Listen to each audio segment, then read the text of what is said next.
Hi, I'm Reverend Jeanette from Mission Hills United Methodist Church, and today's devotion is on feelings of grief and loss for the life that we knew. I wanted to talk about this and share it because I've been having conversations with folks about a sense of grief and loss that they're feeling in their lives for their lives changing and what it was like pre-pandemic. And so it's really important to experience and acknowledge these feelings that we're having.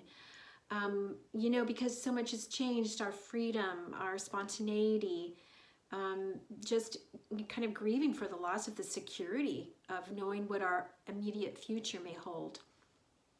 Some of you have people who, friends and family who are graduating, or you yourself may be graduating from college or high school, and you're not able to physically be in attendance for this really momentous occasion in your life. And so that ushers in a sense of grief for that. I know I've heard of parents who have shared their grief of not being able to share in this celebration with their family.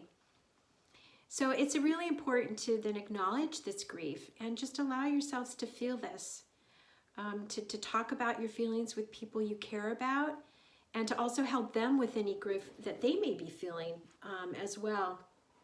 I think one of the most freeing verses in the Bible is one of the shortest ones. It's in Gospel of John, chapter 11:38. When Jesus came to the home of Mary and Martha after Lazarus had died, he saw their grief. And even though he knew that in just a few minutes he would raise Lazarus from the dead, he grieved. It says in Scripture, Jesus wept. So even Jesus grieved. And so in our grief and in our loss, we also want to acknowledge our need for God's comfort.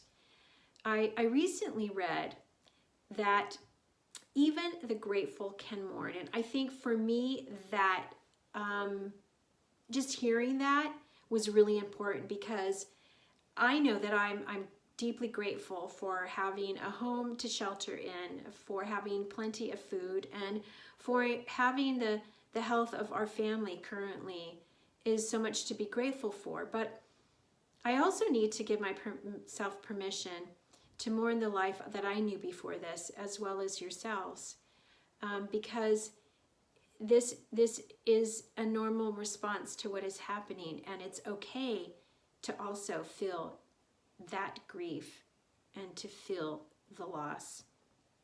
Psalms 23 shares that God is like the good shepherd who provides comfort to his flock. So God as the good shepherd, and we are his flock.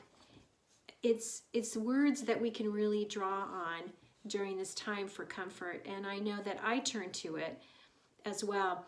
I wanted to share the passage from The Message, the interpretation that Eugene Peterson gives this passage, and it shares like this. It's shared like this.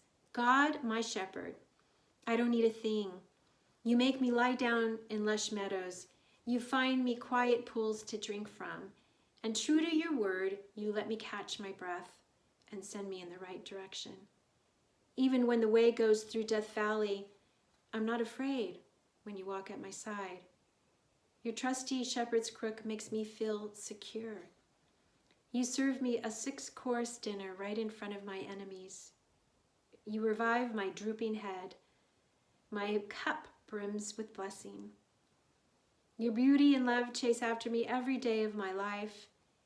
I'm back home in the house of God for the rest of my life. So may you draw comfort in these words of Psalms 23. And also draw comfort and help in sharing your feelings of grief and loss with people that you care about. I also want you to know that your pastors are also here for prayer, support, and pastoral care should you need it. God bless you, and God be with you.